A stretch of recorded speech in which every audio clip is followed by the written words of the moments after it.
Hello everyone, this is Lok. This is update 030. So I have a lot of new things for you this week. First one is there were a bunch of bug fixes that were related to shortcut icons, loading stages and stuff like that. So the full list of bug fixes are in the release notes.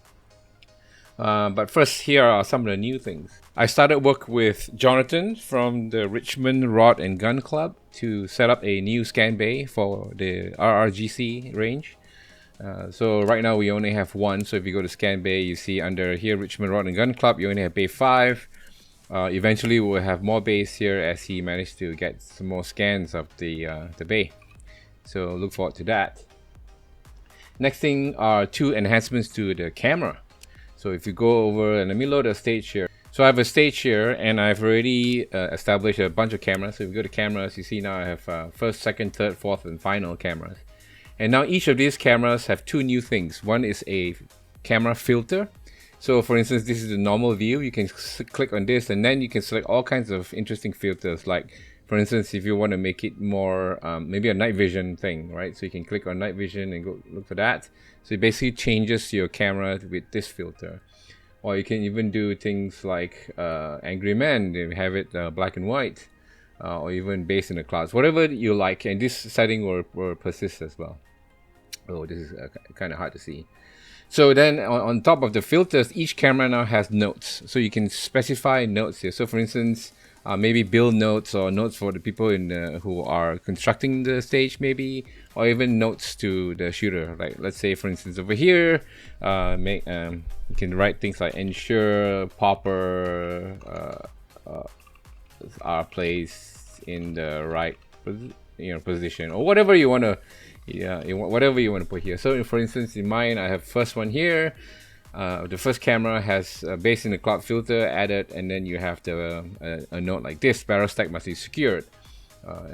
For second one, maybe ensure that there's 180 is safe and stuff like that, right? So all these settings now follow your custom cameras, and these will also appear in your written stage briefing. So if you click exit here, and if you go to stage briefing, and now if you look at the stage briefing, I have the additional views selected here, where I put in a bunch of cameras and you see the filter apply, and not only that, the actual text that you put in here will appear as well. So let me just export into PDF and I'll show you how that looks like in PDF format.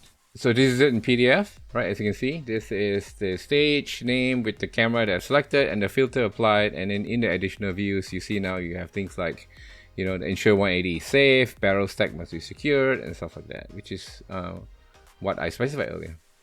When you can zoom into this, there we go, yeah, zoom in so you can see. So by doing this, you can put build notes for your people who are building the stages, or even for the shooters as well.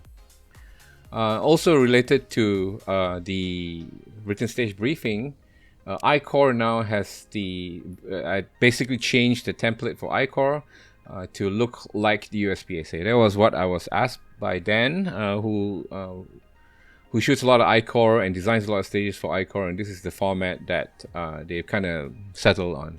And the last piece of updates are basically new PCSL props. So let me just load up a file here. In the previous update, I created a PCSL category. So if you go here, now you see PCSL. Now we have about 8 more movers.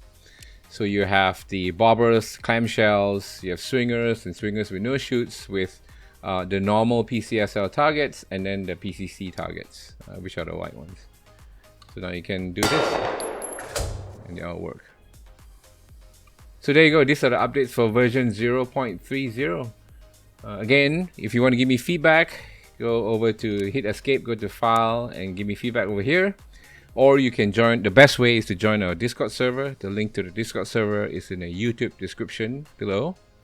And I'd like to take the opportunity to thank my Patreon subscribers. You have showed your interest in supporting the project, and I really, really appreciate it. Again, as Patreon subscribers, your benefits are to be able to connect with me directly. If you need any feedback, need any props created, need anything new feature implemented, those will get priority. And I'll most likely implement a lot of those suggestions. I've already done a lot for the previous Patreon subscribers, so if you're interested in becoming a Patreon subscriber, just follow this link. So that's all I had for you this week. Hope you all have a great shooting weekend. Wishing you lots of alphas. and I'll see you on the range.